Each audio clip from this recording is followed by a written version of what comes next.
Hey guys, Zack here, and this is my review of Trollhunters Tales of Arcadia.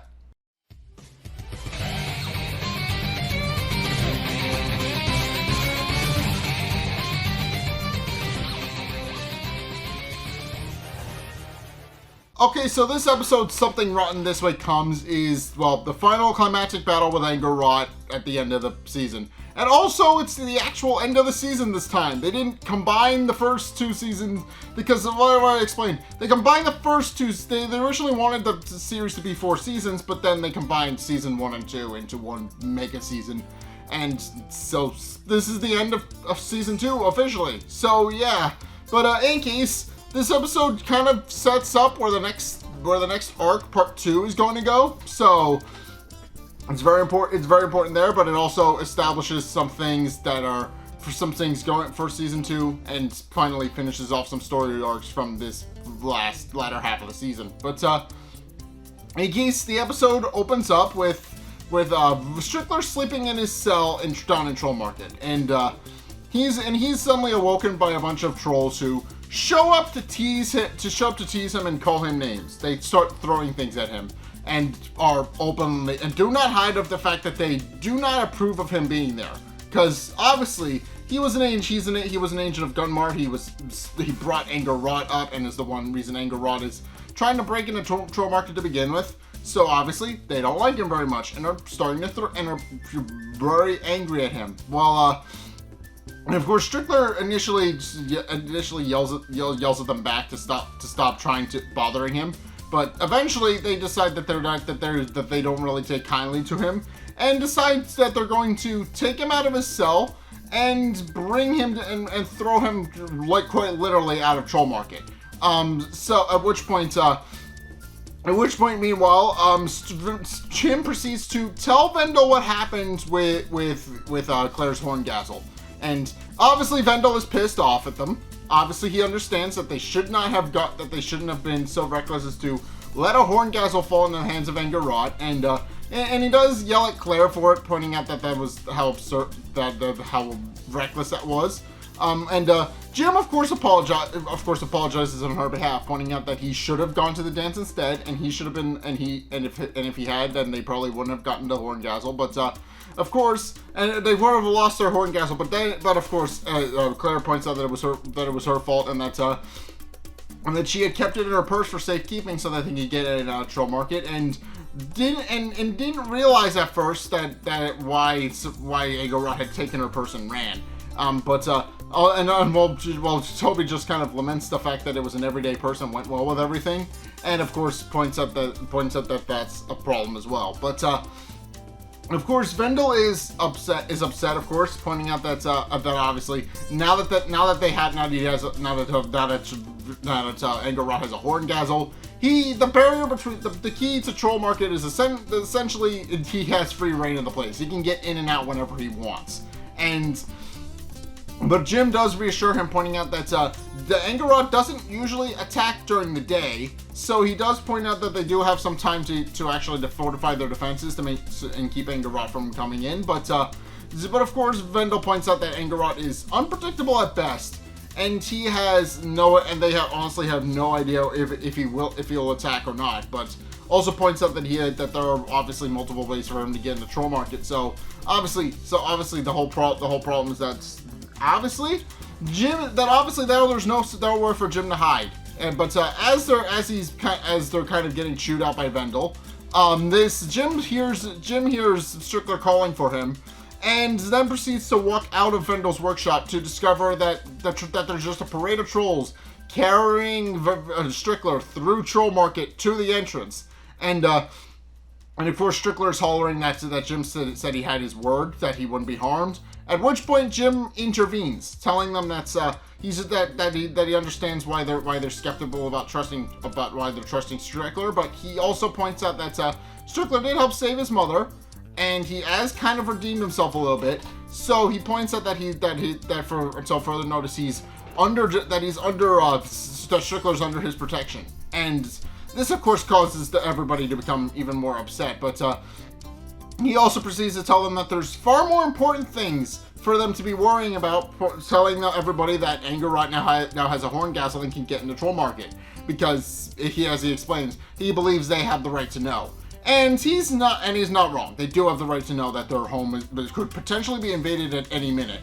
But they aren't happy with the idea that they now can Angor Rot has somehow been able to break into troll market, and also aren't happy with Jim for coming to defend a changeling. So they decide to throw Jim out as well, which of course a lot of his friends object to, and Arg and Blinky do wind up standing in his way and refusing to let them just parade through troll market. But it's at this point where Vendel proceeds to climb on top of the car that Strickler drove into troll market, because that's still a thing.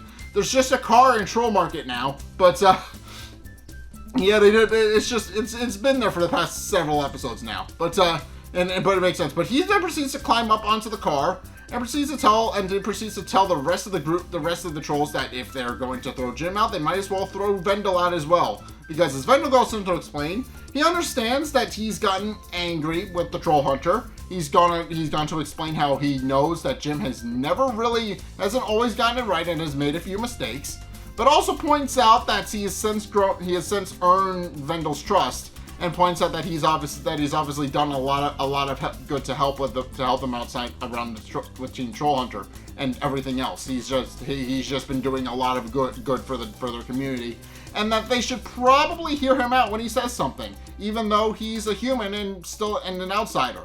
And he also points out that they probably should have earned his trust as well. And of course, Arg, Blinky, and also Bagdwell proceed to line up with him, telling them that they agree, and that if they're going to throw him out, they're going to have to throw all of them out.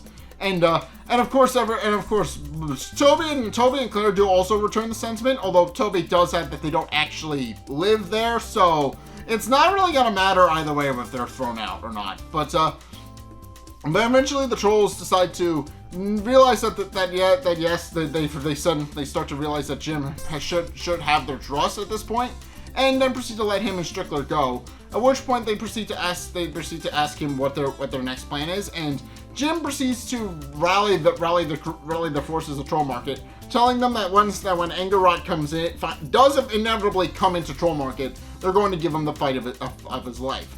At which point they then proceed to start fortifying everything. Everybody grabs a weapon if they can. Not everybody has to fight, of course. There's one troll who doesn't want to, and Jim reassures him that he doesn't have to, and he proceeds to go and hang. And he's the tattoo guy, so he proceeds to go hide in his parlor for a bit.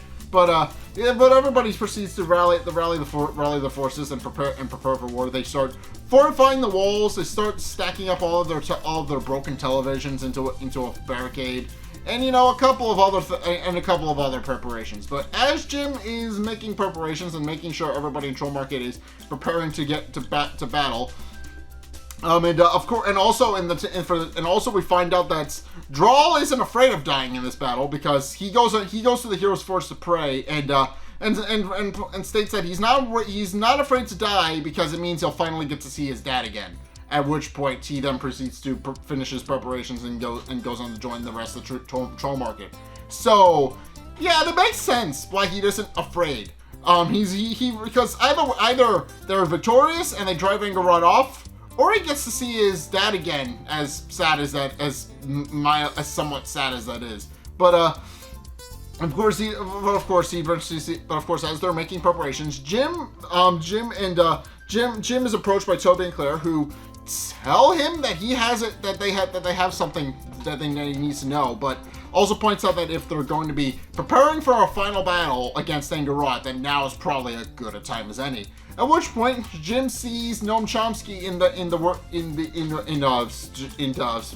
Blinky's library, and he's happy that he's back and that's good news, and wonders why they didn't tell him the good news that Noam Chomsky was back, and that he escaped the Darklands. But of course, Not Enrique is also here as well. He shows up at some point in between this episode. We don't really know. He shows up sometime in between this episode and the last episode, but he's here now. But of course he proceeds to show up. But of course they then proceed to explain how he wasn't really let out, but he was more so allowed to escape so that he could deliver a message to Jim. At which point, Nadariki then proceeds to translate because apparently he knows Gnome well enough. Well, I mean that makes sense because he's a troll and a changeling at that. But he seemingly knows Gnome well enough to be able to translate what Noam Chomsky is trying to say. And Noam Chomsky then proceeds to explain. And then more specifically Gunmar, but Gunmar, through Noam Chomsky, proceeds to deliver a message to Jim about how he knows that Jim has killed his son, and that he promises an ocean of blood for all of his loved ones, and a throne made of their bones, which of course causes Jim to become disturbed a little bit because he realizes now that Gunmar is probably going to make good on that promise, but also it's at this point where Noam Chomsky reveals that Gunmar left him a list of everybody he's going to execute and kill, and it's a long list. I'll be perfectly honest. It starts off with all of Jim's loved ones, of course, all the people you'd expect to be on the list, but then it starts going into just random characters that Jim knows but doesn't really interact with all that much in this series. There's Coach Lawrence is here, Steve is here a little bit. I mean, obviously Jim doesn't really like Steve. But he's listed on the list anyway. But yeah, he starts listing all of Jim's potential allies, and Jim realizes that they're definitely going to have to make preparations after they deal with Angor Rot for that. But of course, he points out that they're going to need to find that. Of course, he knows that they're going to need to find the last Triumbric Stone if they stand any chance of standing against Gunmar. But also, for the time being, realizes that he wishes that there was some way he could do the same with Angor Rot, so that he doesn't have to worry about his abilities anymore. At which point, Strickler walks in, having overheard what their conversation, and tells them that maybe they do have a way, and then proceeds to indicate that maybe Angor Rot's eye could serve as the key for that. And this of course causes everybody to become confused, at which point Jim realizes that he still has Angor Rot's eye in a jar from when he caught it many episodes ago. And he proceeds to pull up the jar and realizes that he proceeds to realize that maybe Strickler has a point, and that they could use cleave the eye, so that Jim has some sort of defense against Angor Rot's magic. And realizing that he really has no choice if he wants to survive the battle against Angor Rot, but also is eager to learn what new abilities it'll unlock, he then proceeds to ask Strickler to show him where to cut. At which point we see a montage of that, where Strickler is instructing Jim on how to cleave the eye of Angor Rot, and about how to polish it, but also instructs him that if he screws up, he only has the one chance. So if he screws up, they're never going to be able to do this. But he also points out that he's very happy that he hopes that everything it'll work, and that Jim will be able to get his full abilities back. But and we don't fully find out what the ability does, other than counteract his magic. But of course, they then proceed to cleave it and cut it into pieces. And Jim is eventually satisfied with the cutting of Angor Rot's eye, and eventually does put it into the amulet, which does seem to unlock new powers, but he doesn't fully understand what they do right away. But after Strickler instructs him on how to cleave Angor Rot's eye, he then proceeds to escort him to the Geyer station, which of course is the only safe way in and out of Troll Market currently, because Angor Rot is going to come in the front door. But of course Jim Strickler asks if there's any more preparations that he can help with, pointing out that obviously he feels like there's more that he could do. But of course Jim points out the obvious, that no, he really can't, and there's a main reason for that, and that's while Jim does point out that he's since grown to trust Strickler again a little bit. Only somewhat though, because Strickler's still learning to change and become a better person. He does point out that the trolls of Troll Market don't really trust Strickler to fight alongside them, nor does Jim for the most part, since obviously Strickler still working on re-earning Jim's trust. Obviously after obviously Strickler has done a lot of bad things that he needs to make up for, so he's not quite there yet. But of course Jim does point out that he does appreciate everything Strickler has done so far, and Strickler is happy that Jim seems to trust him a little bit more, but also realizes that's what makes him his ability that is a pragmatism is what makes him a hero. He what makes him, but he implies that he's going to be he implies that he sees himself as a villain. But Jim kind of completes the sentence for him, pointing out that he's someone who can change. And Strickler is happy about all of that. About that, Jim thinks that he can become a better person. But before he gets on the gas station, he proceeds to open his pocket and proceeds to pull out a gemstone, which of course causes Jim to kind of sarcastically remark that he will treasure it for the rest of his life, and how he loves the whole friendship rock that Strickler has presented him with. But Strickland then proceeds to tell him what it actually is, and reveals that that if he's going to take on Gunmar, he's going to need Gunmar's eye, and reveals that he's been holding on to it for centuries as a bargaining chip, and that specifically he was holding on to it on the off chance that he would need it to bargain with Jim and get him to let him go, befriend him, whatever. He points out that on the off chance they weren't able to see eye to eye, he had it as a bargaining chip just in case. But of course, Jim proceeds to take it with him, but also wonders why Strickler would help him, specifically since he knows what Jim wants to do. And of course, Strickler points out that obviously he understands that if Jim goes into the Darklands, he's going to inevitably find all of the changeling familiars and free them. And he points out for that reason, and he points out for that obvious reason that he understands that, but also points out that there's not a whole lot for him in the human world, so he'd be fine with being stuck in his troll form forever. And also specifically, he brings up Jim's mother, but Jim interrupts him again. But which seems like a recurring bit at this point. It's coming up a couple of times now, where Jim will find out that Strickler actually likes his mother and then cut him off. So, in case, Strickler then proceeds to climb into the gyre, but before he leaves, he proceeds to point out that though he understands that this is where they part ways, he also points out that he knows that Jim will go on to continue to do great things, and he hopes that he puts the eye to good use. At which point, he turns on the gyre station and proceeds to leave, and does hope that they'll see each other again. And of course, Jim, now having the eye of Gunmar in his possession, perfectly cleaved, might I mention. It's just perfectly cleaved, so he can just slot it into the amulet. There's no extended sequence of cutting for that. But of course, with that, he then proceeds to rejoin his friends and gets ready to prepare for the battle. Meanwhile, we find out that Angor Rot has similarly prepared an entire army of animus totems to make golems from. And he's since prepared those and scooped them into his bag, and he's now prepared to go and raid Troll Market.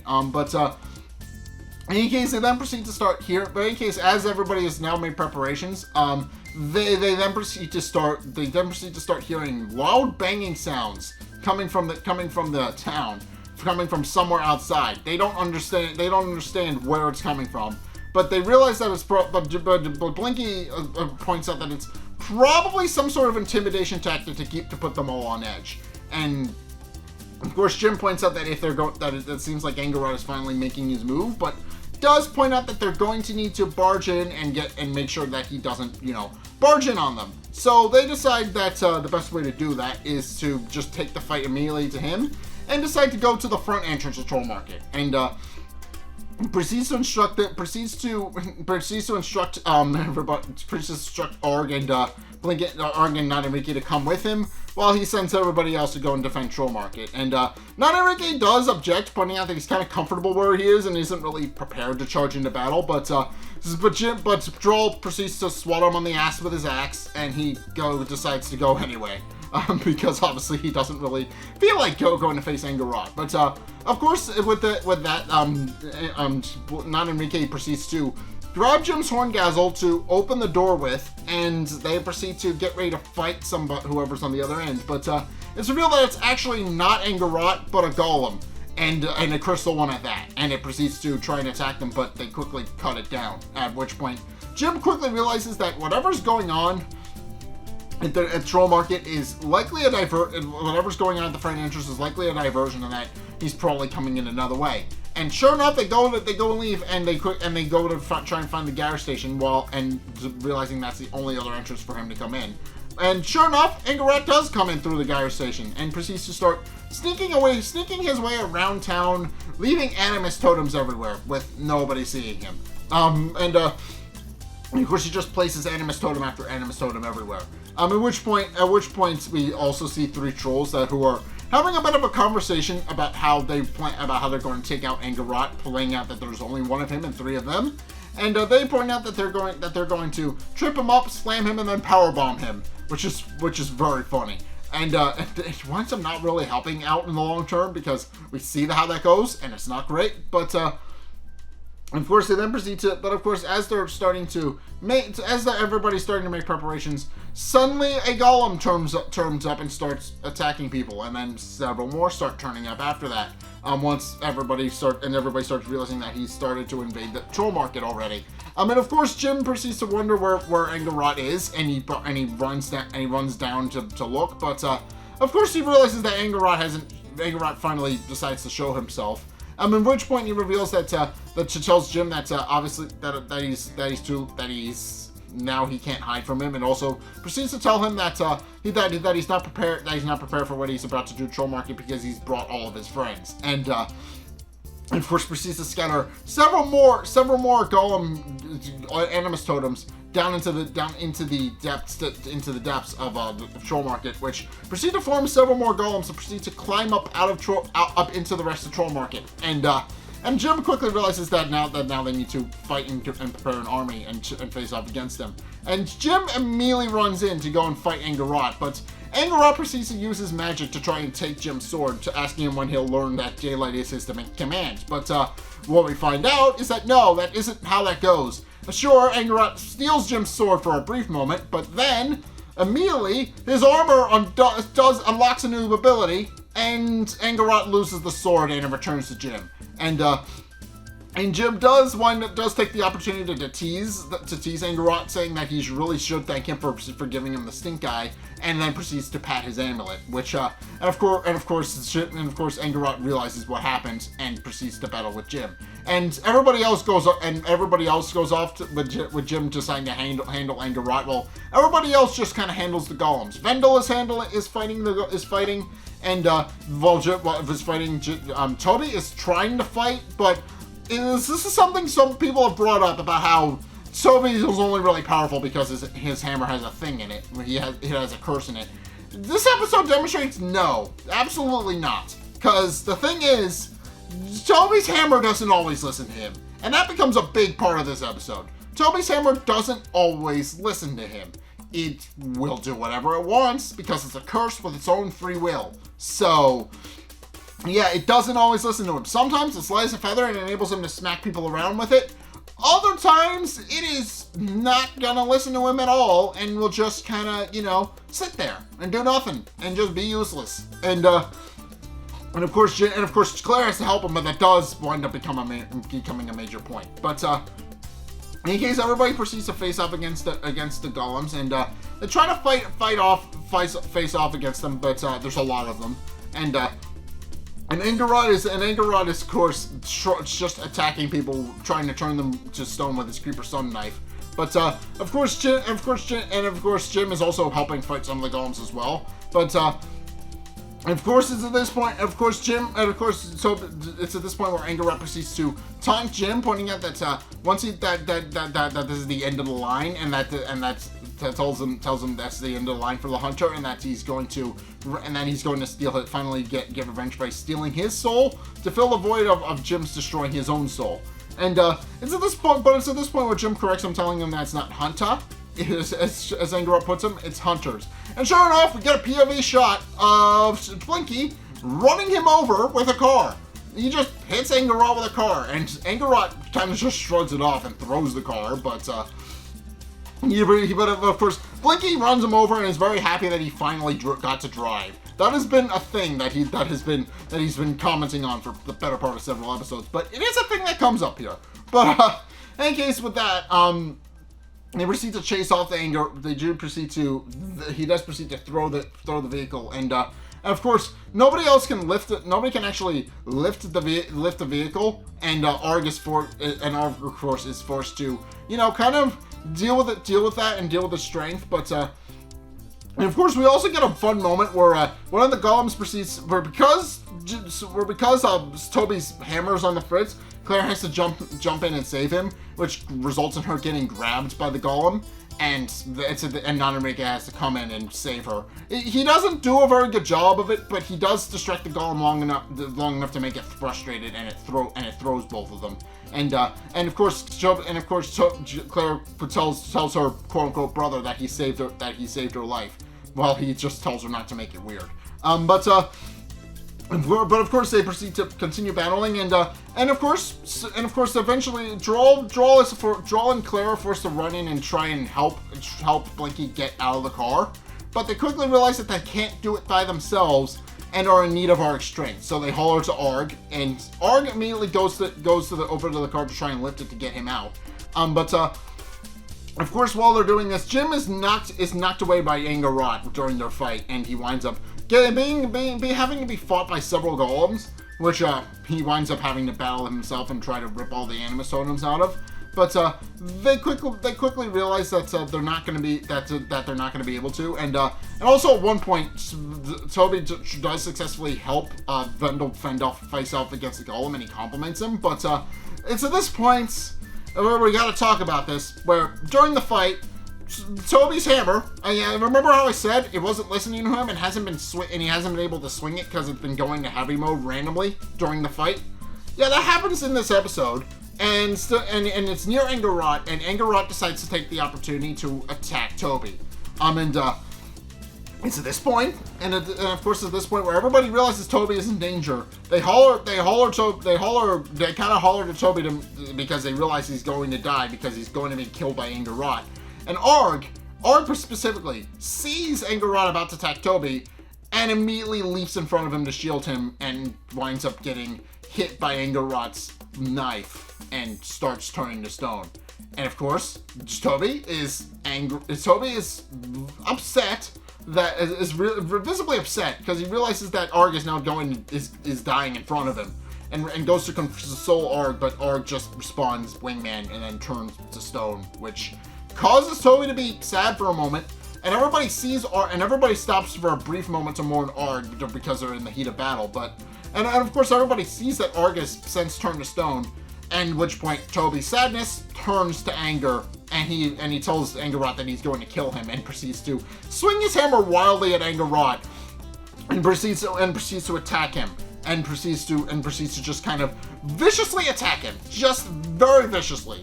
Like Angor Rot is just kind of skirting around Toby's attacks, but Toby is very visibly angry, and he is trying, and he is very much going to take Angor Rot's head off for killing Arg. He's angry, but of course at this point where Jim tells Angor Rot to leave him alone, pointing out that the fight is with him, and that he shouldn't be taking out the rest of his fight against the rest of Troll Market. At which point he proceeds to lead Angor Rot into the Hero's Forge for their final confrontation. And of course Angor Rot proceeds to follow him, and Jim uses his glaives to set off the traps in Troll Market's Hero's Forge to just kind of create a gauntlet for him to face off on Angor Rot with, so that on the off chance that Angor Rot will fall into the machinery or something. And Angor Rot realizes that's a very clever tactic, but also does the exact same thing. And it's at this point where Angor Rot starts using his magic, where it's something that hasn't really been shown to do at this point, but is heavily implied is something he had, because he has not since demonstrated his magic. He's just kind of been making golems to attack people, and obviously he's also been using the Shadow Staff to get around up until Claire stole it. So obviously he's a very powerful wizard. They didn't show that yet, but now they finally do show that. They show that he is in fact a very powerful wizard and starts hurling spells at Jim, because now he's stopped deciding to toy with Jim and is starting to fight with him. And sure enough, he uses it to close the entrance to the Hero's Forge so that nobody can come to his aid. But of course, he also proceeds to mock the Hero's Forge as well, pointing out that he looks less like a Hero's Forge and more like a coward's grave. which of course causes Jim to become angry because that's offensive to every Trollhunter that came before him, and then proceeds to try and throw his sword at Angor Rot, which he just deflects. But Jim then proceeds to summon his glaives and start fighting Angor Rot that way. But eventually, Angor Rot has enough and uses a massive spell to just disable the entirety of the Hero's Forge's machinery, which causes the entire thing to collapse, and Jim just kind of falls off the Hero's Forge and lands on the ground, a little bit injured. But of course, everybody sees that Jim is hurt and are trying to find a way to get to him. But of course, at this point where Angor Rot decides to mock Jim again, telling him that the only reason Jim has survived and lasted this long is because his friends and family have fallen in his place.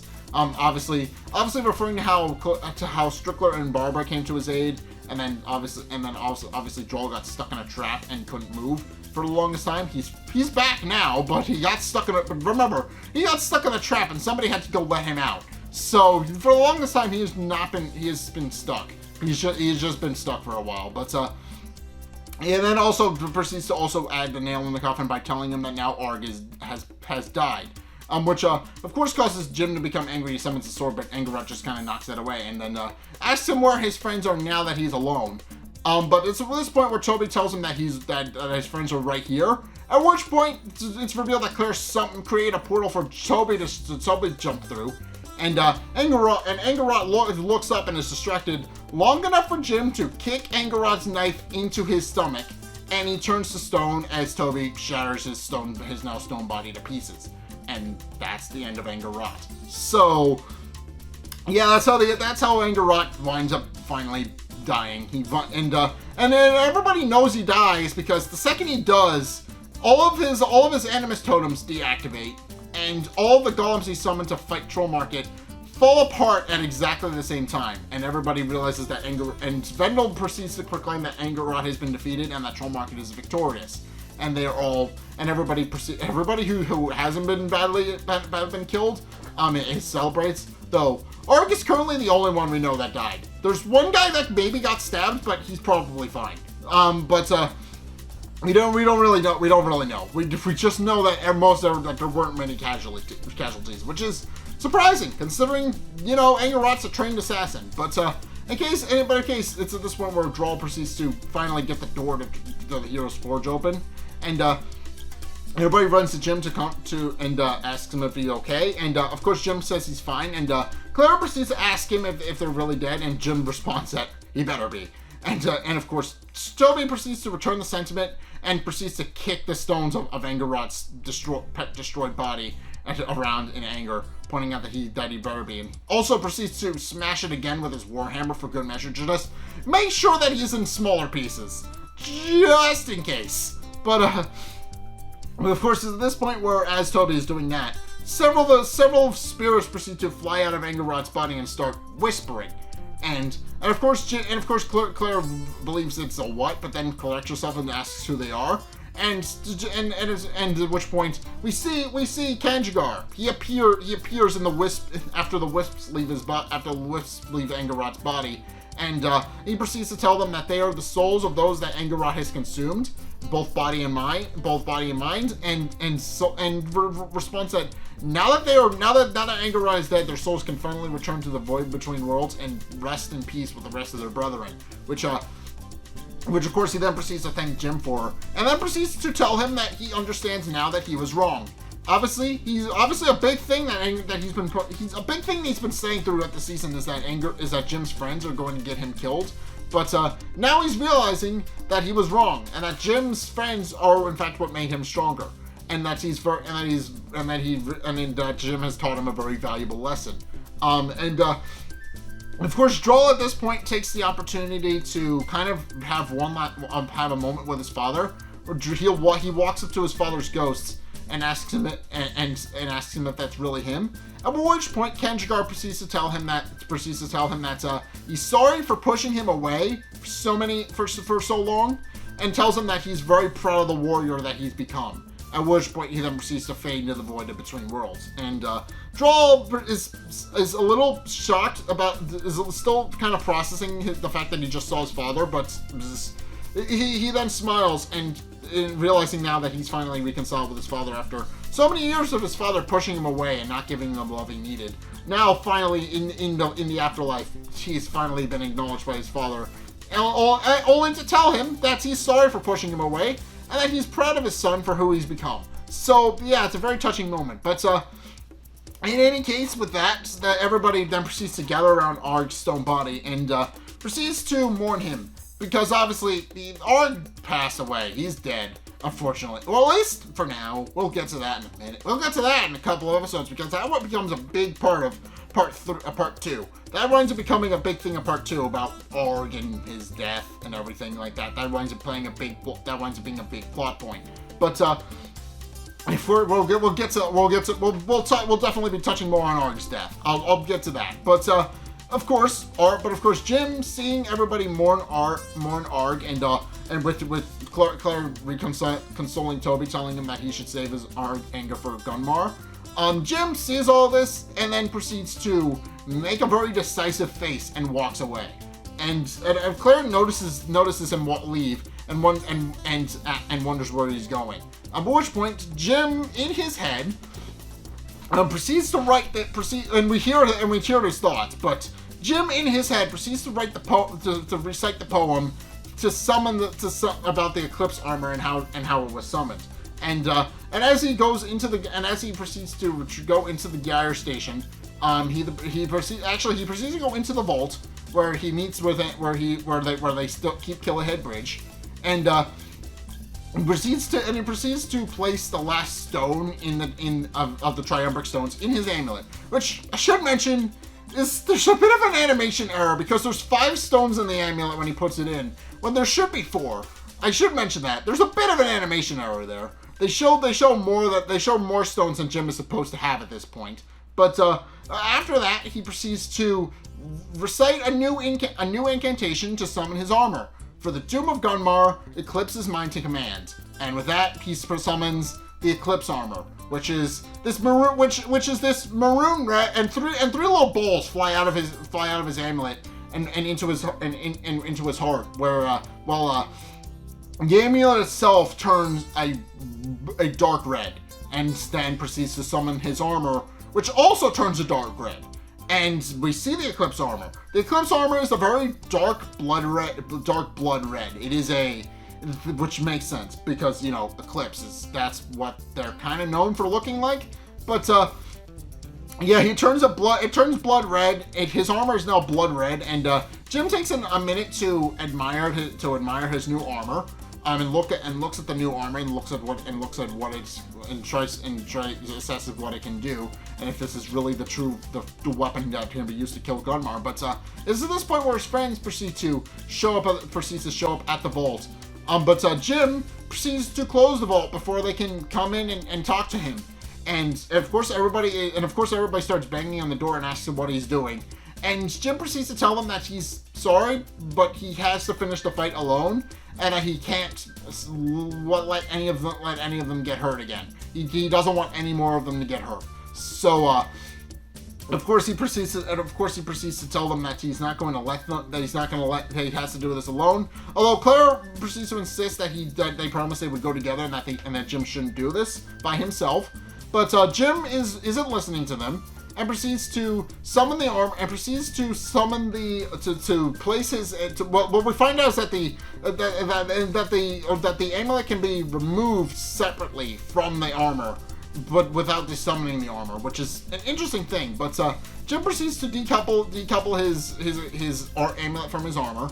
Well, specifically the faceplate, I guess. But he removes the faceplate from the armor and proceeds to place it into Killahead Bridge, which causes it to reform and opens the portal to the Darklands. And as his friends finally get the door open, he tells them that he's sorry and proceeds to disappear into the portal and into the Darklands. At which point the portal then proceeds to close behind him.